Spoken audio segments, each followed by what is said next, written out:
சின்ன மருமகள்ல அடுத்த நடக்க போதுன்னு வாங்க பார்க்கலாம். தமிழ் வழியில துடிச்சுக்கிட்டு இருக்காங்க.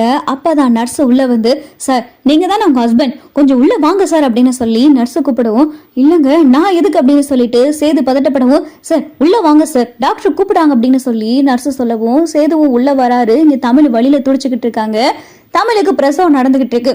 சார் அவங்க ரொம்ப பயப்படுறாங்க சார், அவங்களுக்கு கொஞ்சம் ஆறுதலா நீங்க பக்கத்துல இருங்க சார், அவங்க கையை பிடிச்சுக்கோங்க, நீங்க கொஞ்சம் பக்கத்துல இருந்தீங்கன்னா உங்களுடைய மனைவிக்கு பயம் கொஞ்சம் குறையும் அப்படின்னு சொல்லி டாக்டர் சொல்லவும், சேதுவும் வேற வழி இல்லாம இங்க தமிழ் துடிக்கிறத பார்த்துட்டு சேதுவுக்கு கண்ணெல்லாம் கலங்கி கண்ணீர் வடியுது. தமிழோடைய கையை இறுக்கமா பிடிக்க தமிழும் சேது கையை பார்த்தா இறுக்கமா பிடிச்சுக்கிறாங்க.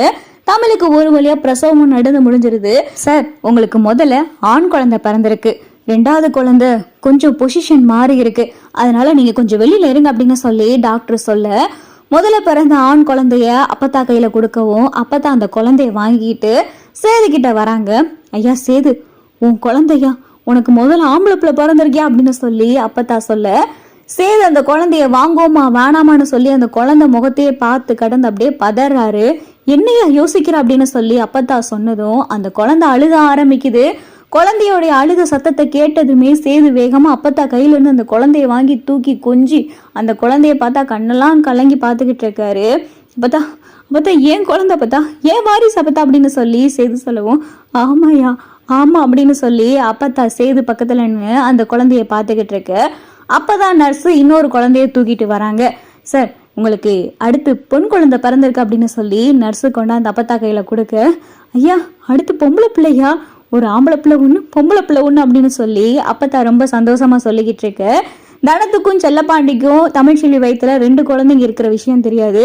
வசந்தி என்ன இது அப்படின்னு சொல்லி செல்லப்பாண்டி கேட்க, ஆமாங்க தமிழ்ச்செல்வி வயிற்றுல 2 குழந்தை இருந்துச்சு, அம்மா தான் சொல்ல வேணான்னு சொன்னாங்க அப்படின்னு சொல்லி வசந்தி சொல்லவும், ஆமாயா செல்லப்பாண்டி, உன் மக வயிற்றுல 2 குழந்தை இருந்துச்சு, இந்த விஷயம் எனக்கு தெரியும், சேதுவுக்கு தெரியும், உன் பொண்டாட்டிக்கு தெரியும், ஆனா தமிழ்ச்செல்விக்கு இன்னும் இந்த விஷயம் தெரியாதியா அப்படின்னு சொல்லிட்டு அப்பதான் எல்லா உண்மையும் சொல்லவும், வசந்தி செல்லப்பாண்டி தனம் குழந்தைய வாங்கி தூக்கி கொஞ்சி எல்லாரும் பார்த்துக்கிட்டு இருக்க. அப்பதான் ராஜாங்கம் மோகனா ஈஸ்வரி சாவித்திரின்னு சொல்லி மண்டபத்துல இருந்து எல்லாரும் ஹாஸ்பிட்டலுக்கு வரவும், சேது குழந்தைய கொஞ்சிக்கிட்டு இருக்கத பார்த்துட்டு ஐஸ்வர்யா கோவத்துல மாமா அப்படின்னு சொல்லி கத்த, இங்க எல்லாரும் திரும்பி பாக்குறாங்க. ஐயா ராசாங்கம் ஐயா அப்படின்னு சொல்லிட்டு வேகமா அப்பத்தா குழந்தைய தூக்கிட்டு வராங்க. ராஜாங்கமும் குழந்தைய பார்த்ததும் மனசு அப்படியே உருக ஆரம்பிச்சிடறாரு. குழந்தைய பார்த்து கண்கலங்கவும், வாங்கய்யா உன் பேர பிள்ளையா அப்படின்னு சொல்லி அப்பத்தா கையில குழந்தைய கொடுக்க, ராஜாங்கமும் கையில குழந்தைய வாங்கி தூக்கி கொஞ்சிக்கிட்டு இருக்காரு. மோகனாவும் கையில குழந்தைய வாங்கி கொஞ்சிக்கிட்டு இருக்க.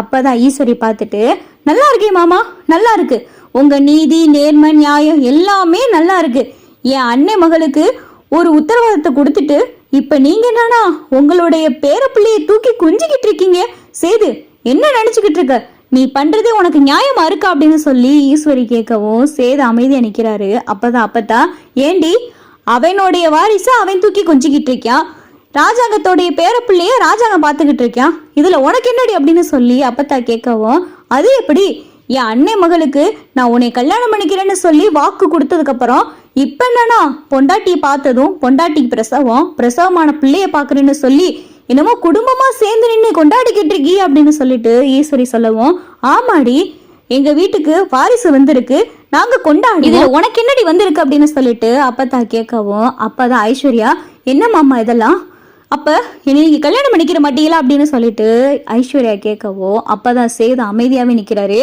என்ன சேது அமைதியாவே நிக்கிற அப்படின்னு சொல்லிட்டு ஐஸ்வர்யாவுடைய அம்மா அப்பா கேட்கவும், அப்பதான் ராஜாங்கம், ஒரு நிமிஷம் எல்லாரும் அமைதியா இருங்க, எதுக்கு இப்படி கோவப்படுறீங்க அப்படின்னு சொல்லி ராஜாங்க சொல்லவும், கோவப்படாம நீங்க பண்ற காரியத்துக்கு கோவப்படாம என்ன பண்ணுவாங்களா அப்படின்னு சொல்லிட்டு ஐஸ்வர்யாவுடைய அம்மா அப்பா கேள்வி மேல கேள்வி கேட்கவும், சேது என்னையா ஏதாவது சொல்லியா அப்படின்னு சொல்லி ராஜாங்க சொல்லவும், அப்பா எனக்கு இந்த கல்யாணம் வேணாப்பா அப்படின்னு சொல்லிட்டு சேது சொல்லவும், ஐஸ்வர்யா தலையில பார்த்தா இடியே இறங்கின மாதிரி ஆயிடுது.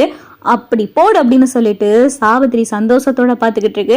மாமா என்ன சொல்றீங்க மாமா அப்படின்னு சொல்லி ஐஸ்வர்யா கோவப்படவும், ஆமா ஐஸ்வர்யா, உனைய நான் மனசார பிடிச்சோ இல்ல எனக்கு இந்த கல்யாணம் வேணுமோன்னு சொல்லி உறுதியான மன நிலைமையில உன்னை நான் கல்யாணம் பண்ணிக்கிற முடிவை நான் எடுக்கவே இல்லை, நீயும் சின்னம்மாவும் வந்து என்கிட்ட ஏதேதோ பேசி என் மனசை குழப்பிட்டீங்க.